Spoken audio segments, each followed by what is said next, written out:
This is Joe Aufricht Antics video number 9, recorded today, February 6, 2018, Tuesday. One of the funniest things around is when somebody, usually an old man, has his pants pulled up to his chest. Imagine that. I imagine myself being back in school and somebody saying, he pulls his pants up to his chest, so I would do that just so they would say that. But anyway, it shouldn't be thought of as weird. It should be an automatic ticket to social acceptance and popularity. People don't understand. I want the best of both worlds. I want to be able to act weird and act abnormal and still be liked by normal people and respected. But anyway, I got the idea about that because I'm sure I saw it somewhere in person, maybe on TV or something. And there was a show with curtains around, a master of ceremonies, whatever. I think it was the Ed Sullivan show when I was real little in the 60s. And I figured they were saying, when I hear the sounds of people laughing, like the laughter sound effects on the show or on any TV show, I thought maybe they were laughing themselves out the window, like bouncing toward the window, and then that's the sound of glass shattering as they go through the window. But anyway, there was curtains around, so I thought somebody might have been saying "Cubba Chubba curtains," or I don't know, "Cubba Chubba curtains," as they pull their pants up to their chest. Just a crazy idea I got in my head, I guess. All right. Enough of that one. Well, anyway,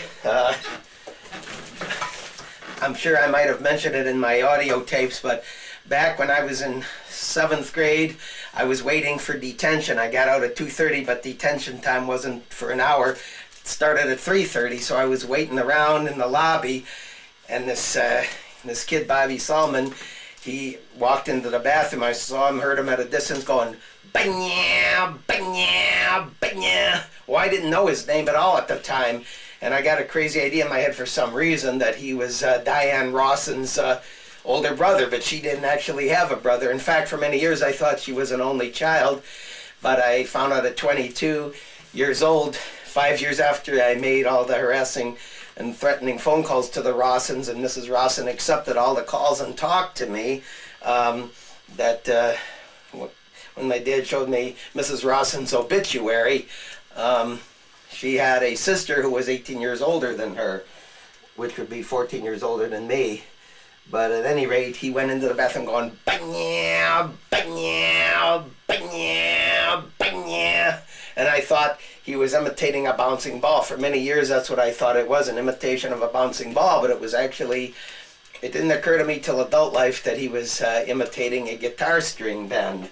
But anyway, I thought that that was Diane's brother, and if I made the same noises that her brother made, she'd end up falling in love with me for it. She'd end up liking me for it. Anyway, I had a chance at 25 or so to talk to Diane when she came and worked in the same place I was working at. I got there first, but I was afraid that her Dad would view me as the cause of his wife's death, and that going over to the house wouldn't be a very good idea. I mean, she just said hello and smiled at me and says it's okay, but I was still a little bit leery. I really wish I had taken my chances, though. But anyway, my mom and Mrs. Rawson, they knew each other from being in the same PTA bowling league together, though not on the same team. And my mom said she was always popping pills, in spite the fact that Mr. Rawson said my wife's on pills because of this punk. Well, anyway, let's jump ahead to when I was 23. When I heard the song Crazy Nights by Loudness on the radio, I recorded it, but when I heard it on the radio in my car while driving around out in the next county over, Lorraine, in North Ridgeville, where there's some farm country out there, I felt like my skeleton was going to jump right out of my flesh, burst right out of my flesh and go running down the middle of the road all by itself, separated from the entire rest of my body. But anyway, shortly after that, I I went in the Navy, but I only lasted 27 days. My recruiter told me to lie and not admit that I was ever treated for mental problems. When I got to boot camp, it was a lot tougher than I realized it would be, so I admitted that I lied, and I ended up being discharged after 27 days. But anyway, while I was in there, there was this Philippine officer named Aguda, and I figured, well, he should have been a heavy metal stoner and a punk rocker, my thinking at the time, instead of becoming a Navy officer. Why? Because the guys in Loudness, they were also Asian, but they're Japanese. He was Philippine, so I figured he should have been a heavy metal stoner and a punk rocker too, instead of a Navy officer. And anyway, they had a term in the Navy. It was initialed AFU. It means all fucked up, and that's what the commanding officer referred to me as. And anyway,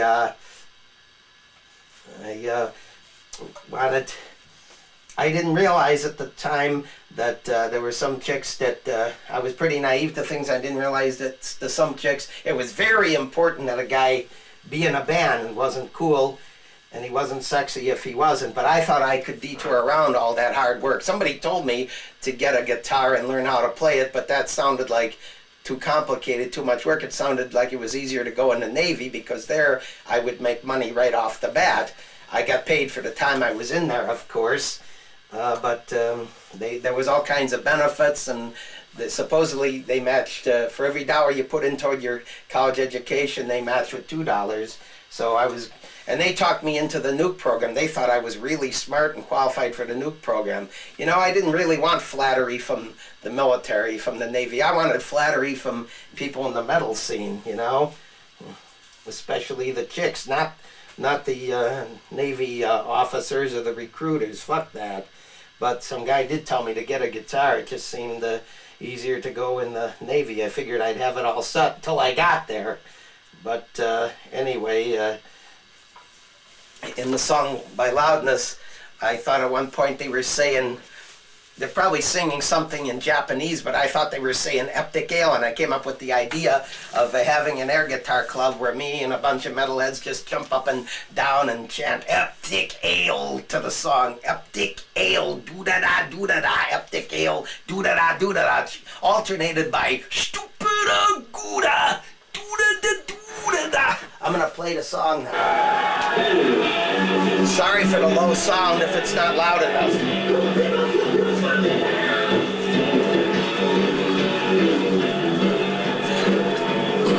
Jump up and down and strum the air guitar. The hell with all that hard work of learning how to play solos. Fuck that. Since I never seen Loudness in concert up to that point, I thought maybe they were jumping up and down on stage like that. How the fuck was I to know?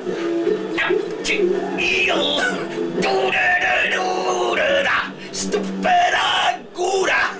He should have been a heavy metal stoner and a punk rocker, both at the same time.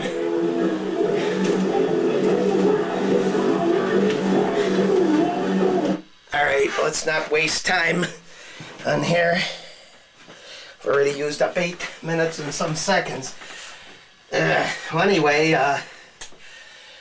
back in early 7th grade, I was over at a friend's house, and he closed his door and he pulled down the shades, and he was rubbing his dick to a song. And he said, "Oh, my poor dick, it feels bad. I'm going to make it feel better." He actually reached over and tried to rub mine. I'm like, "Get the fuck away from me."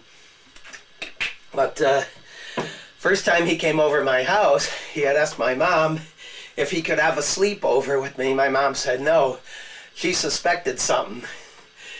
In adult life, I have found out he was gay, and I should have suspected something because he asked me if I wanted to blow him, but I thought at the time I was pretty naive about things, and I thought he was just trying to experiment or something, but that's like, no way.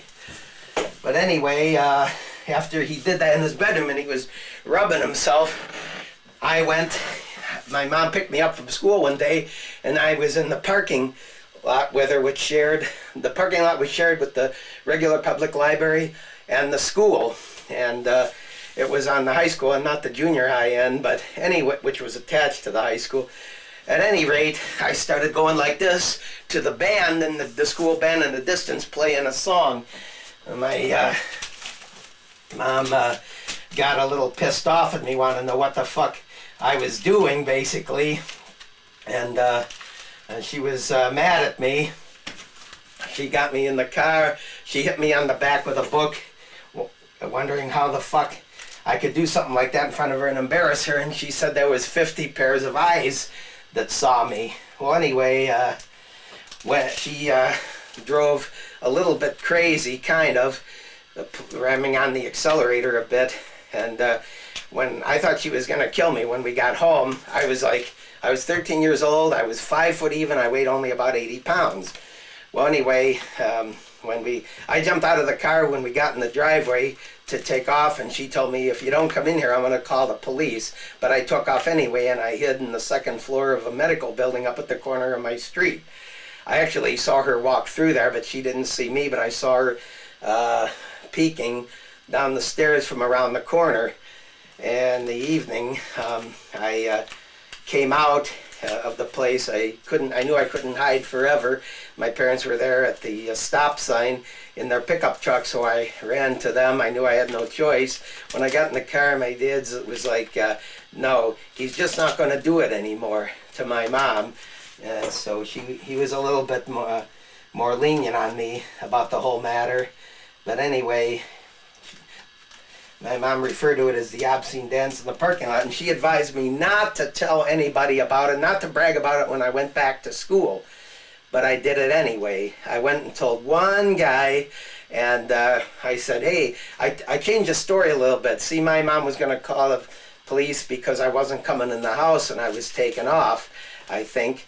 But I changed the story a little bit to him. My mom almost called the police because I was rubbing my dick in the library parking lot. Well, I told one person, he told another, who told another. You know how that goes. Pretty soon people were coming up to me in the hallway or wherever in school saying, hey, why did your mother almost call the police? I'd say, because I was rubbing my dick in the library parking lot. Guys were asking, asking a girl, hey, ask him, why did your mother almost call the police? And so I answered her and said, because I was rubbing my dick in the library parking lot. So one guy said, why don't we should ask the guidance counselor there, Miss Siplak, to ask him, get him expelled. But she wouldn't, she didn't fall for the bait. Well, anyway, then I was simulating masturbating in class, taking my fists and going like this and all, and even at one point there, hanging on the desk, pressing up against the teacher's desk at one point when the teacher had his back turned.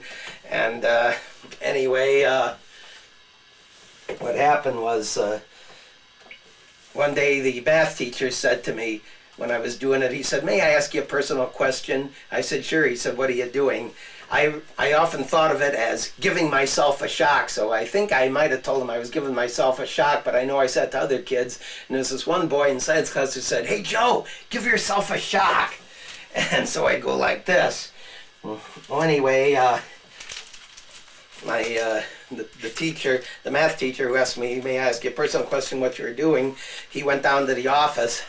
And then my mom said, well, if he's that far gone, I guess I better take him to a psychiatrist. So I ended up going to a psychiatrist for 3 months because of that and general weirdness. I mean, I was doing other things too, calling this guy Howard Higginbottom a schmiggenbottom. That's because his mom, who was a substitute teacher years before, threatened to keep me after school. And so I was a little upset about it, especially since Mom was picking me up at the time to go to Westside Market for grocery shopping. Well, anyway, down the road, my mom said, no girl's going to like a guy who masturbates in public. I said, oh, yeah? Well, there was this fat-ass girl who I have no interest in at all up in the bowling alley yesterday, Friday night, whenever, who was nudging up close to me, against me, and she said, well, maybe you two would make a good couple, a fat ass and a dumb ass. Well, anyway, what I did was often referred to by the guidance counselor with my two friends in there, Doug and Rick, trying to help me as that dirty thing. Have you stopped that dirty thing? The Sitlac would ask me. Well, anyway, I have an imitation of a pervert eating mince. He's trying to get it down, but his throat is infected. Where did I get that idea? Because once when I was real little, my parents got some fancy mints from a fancy place called Pharaoh's, similar to Mally's, and I was eating them, and I bragged about it to them, and my dad's like, what are you eating the mints for? What are you eating all the mints for? So Mom moved them where she couldn't get them. Another time, my dad ate something that I wanted, and I told him, oh, bring it back, bring it back. I was pretty upset, and so he made a motion like, oh, I can't get it up. I can't bring it up. It's stuck down there. So I came up with the idea. I got this crazy idea in my head that it must have given him a good feeling in his dick to deprive me of it, or deprive me of the mints. He didn't really deprive me of the mints. They just didn't want me eating them all up, I guess, but I got that crazy idea. So that's how in adult life I came up with the idea of a pervert eating mints. I saw a kid in class after the teacher threw a paper Xerox of a peace treaty away, move it out of the garbage can and rip it over this girl Allison's head, and I got the idea I was gonna go back to 4th grade with Diane Rawson and do that to her, rip a peace treaty over her head to show affection. Well, the teacher caught him because it made a tear noise, and she just said, easy, Jerry. I guess she knew that he liked her. Well, anyway, in the latter part of the 7th grade, I was trying to concentrate on my schoolwork, but these girls were wearing skirts, dresses, showing their pretty legs and getting my dick hard, and it was distracting me. So I decided to make it real obvious that I was looking up their dress. I would get down like this, and they'd be like pulling their legs close, Joe, please don't do that, type of thing. And I kept doing it because I was sadistic. For one, I had sadistic inclinations. Finally, the teacher took me out in the hall and told me I was making the girls very self-conscious. And I said to him, well, Mr. Whalen, I was only looking. He's like, so what are you looking at? Underwear? And he goes like this. I hate it when the time goes by so fast. In my family, when I was little, we didn't call penises dicks, we called them tookers. And I was caught when I was about 5 or 6 one night on my parents' bed, sitting there with the lights on, the shades up, naked, playing my tooker. And my parents came up, they saw me in the front yard out in the window. Mom ran up the stairs 2 steps at a time. When they got there, my dad's like, what are you doing up here with the lights on and the shades up, sitting naked on the edge of our bed by the window where all the neighbors can see you playing with your tooker? And I still had it in my hand, bouncing it up and down when he came. Well, anyway, another time, after dinner, I said, I'm going to go in and play a game in the living room. My dad's like, well, what are you playing, Joe? Tookers? Because I had my hand there. One time in the car with my mom, I was holding myself. She said, you're little. And I said, no, I'm not. I'm big like mothers and fathers. And she said, well, then how come you're holding your took? Mothers and fathers don't hold their tooks.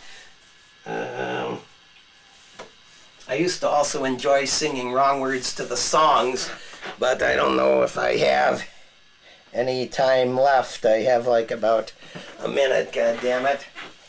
Never really enough time. But anyway, sometimes the kids would retaliate against me, the 4 years younger, when I thought they were little goody two-shoes.